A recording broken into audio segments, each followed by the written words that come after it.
ನೊಂದ ಜೀವಕ್ಕೆ ಮುರಿದ ಮನಸ್ಸಿಗೆ ಪ್ರಶ್ನೆಗಳಲ್ಲಿ ಸಿಲುಕಿದ ಜೀವನಕ್ಕೆ ಬೆಳಕಿಗಾಗಿ ಅಲೆಯುವ ಹೃದಯಕ್ಕೆ ಸತ್ಯವೇದದಿಂದ ಹೃದಯಕ್ಕೆ ಒಂದು ಮಾತು. ಆತ್ಮೀಯರೇ, ಮತ್ತೊಮ್ಮೆ ಹೃದಯಕ್ಕೊಂದು ಮಾತು ಕಾರ್ಯಕ್ರಮಕ್ಕೆ ಸ್ವಾಗತ. ಪ್ರಿಯರೇ, ಇಂದು ನಾವು ನೋಡ್ಲಿಕ್ಕಿರುವಂಥದ್ದು ಆದಿಕಾಂಡ 32ನೇ ಅಧ್ಯಾಯ, ವಚನಗಳು 22ರಿಂದ 32. ಯಾಕೋಬ ಈಗ ಒಂದು ನಿರ್ಣಾಯಕ ಕ್ಷಣದ ಮುಂದೆ ನಿಂತಿದ್ದಾನೆ. ಪ್ರಿಯರೇ, ಅವನ ಮುಂದೆ ಏಸಾವ್ ಅವನ ಅಣ್ಣ ಇದ್ದಾನೆ, ಆದರೆ ಅವನ ಒಳಗೆ ಭಯ ಅನ್ನುವಂಥದ್ದು ಇದೆ. ಆದರೆ ಈ ರಾತ್ರಿ ಅವನ ಜೀವನದಲ್ಲಿ ದೊಡ್ಡ ಬದಲಾವಣೆ ನಡೆಯಲಿದೆ. ಪ್ರಿಯರೇ, ಆ ರಾತ್ರಿ ಯಾಕೋಬ್ ತನ್ನ ಕುಟುಂಬವನ್ನ ಎಬ್ಬಿಸುತ್ತಾನೆ. ಅವನು ತನ್ನ ಹೆಂಡತಿಗಳನ್ನ, ಮಕ್ಕಳನ್ನ, ಸಂಪತ್ತನ್ನ ಎಲ್ಲವನ್ನ ನದಿಯ ಅಪಾರಕ್ಕೆ ಕಳುಹಿಸುತ್ತಾನೆ. ಇದೀಗ ಅವನು ಒಂಟಿಯಾಗಿದ್ದಾನೆ. ಸ್ನೇಹಿತರೆ, ಇದು ಸಾಮಾನ್ಯ ಒಂಟಿತನ ಅಲ್ಲ, ಇದು ದೇವರೊಂದಿಗೆ ಎದುರಾಗುವ ಸ್ಥಳ. ಅಂದ್ರೆ ಜೀವನದ ದೊಡ್ಡ ಬದಲಾವಣೆಗಳು ಒಂಟಿತನದಲ್ಲಿ ನಡೆಯುತ್ತವೆ. ಆ ಕ್ಷಣದಲ್ಲಿ ಅಕಸ್ಮಾತ್ ಆಗಿ ಒಬ್ಬ ವ್ಯಕ್ತಿ ಬಂದು ಯಾಕೋಬನೊಂದಿಗೆ ಹೋರಾಡಲು ಆರಂಭಿಸುತ್ತಾನೆ. ಇದು ವಿಚಿತ್ರವಾಗಿದೆ. ಪ್ರಿಯರೇ, ಯಾರು ಈ ವ್ಯಕ್ತಿ? ಪಾಠ ನಿಧಾನವಾಗಿ ನಮಗೆ ತಿಳಿಸುತ್ತದೆ. ಇದು ಕೇವಲ ಮನುಷ್ಯನಲ್ಲ, ದೇವರೊಂದಿಗೆ ನಡೆದ ಹೋರಾಟ ಎಂಬುದಾಗಿ.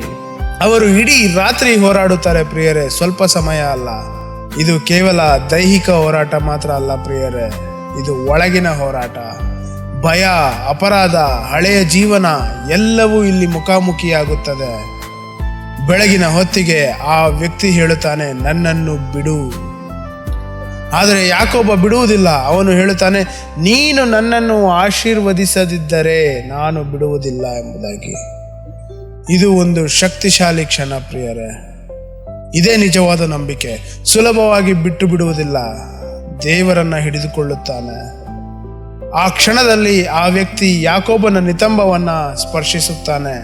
ತಕ್ಷಣ ಅವನು ಗಾಯಗೊಳ್ಳುತ್ತಾನೆ, ಅವನು ಕುಂಟಾಗುತ್ತಾನೆ. ಪ್ರಿಯರೇ, ಇಲ್ಲಿ ಒಂದು ಆಳವಾದ ಸತ್ಯ ಇದೆ. ದೇವರ ಸ್ಪರ್ಶ ಯಾವಾಗಲೂ ಸುಲಭವಾಗುವುದಿಲ್ಲ. ಕೆಲವೊಮ್ಮೆ ಅದು ಮುರಿಯುತ್ತದೆ, ಆದರೆ ಅದೇ ಮುರಿತ ಪರಿವರ್ತನೆಗೆ ದಾರಿ ಮಾಡುತ್ತದೆ.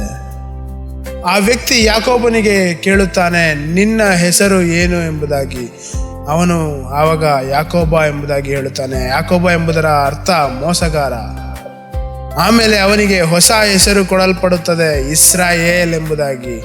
ಈ ಪದದ ಅರ್ಥ ದೇವರೊಂದಿಗೆ ಹೋರಾಡಿ ಜಯಿಸಿದವನು ಎಂಬುದಾಗಿ. ಆತ್ಮೀಯರೇ, ಇದು ಕೇವಲ ಹೆಸರಿನ ಬದಲಾವಣೆ ಅಲ್ಲ, ಇದು ಜೀವನದ ಬದಲಾವಣೆ. ಹಳೆಯ ಗುರುತು ಹೋಗಿ ಹೊಸ ಗುರುತು ಬಂದಿದೆ. ಯಾಕೋಬ ಆ ಸ್ಥಳಕ್ಕೆ ಹೆಸರಿಡುತ್ತಾನೆ ಪೆನಿಯೇಲ್ ಎಂಬುದಾಗಿ. ಪೆನಿಯೇಲ್ ಎಂಬುದರ ಅರ್ಥ ನಾನು ದೇವರನ್ನ ಮುಖಾಮುಖಿಯಾಗಿ ಕಂಡೆ ಎಂಬುದಾಗಿ.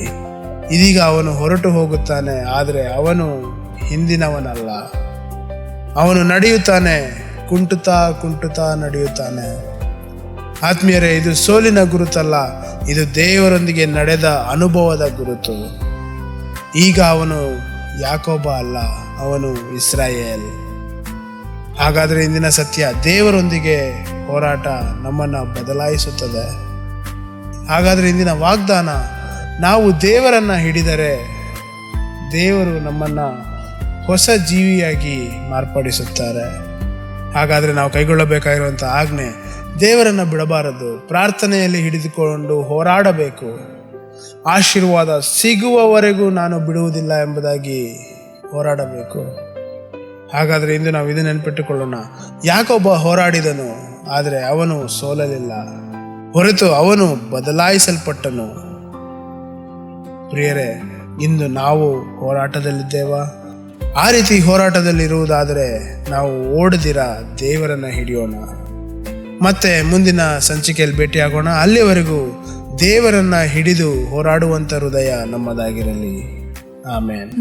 ಜೀವಕ್ಕೆ ಮುರಿದ ಮನಸ್ಸಿಗೆ ಬೆಳಕನ್ನು ಹುಡುಕುವ ಹೃದಯಕ್ಕೆ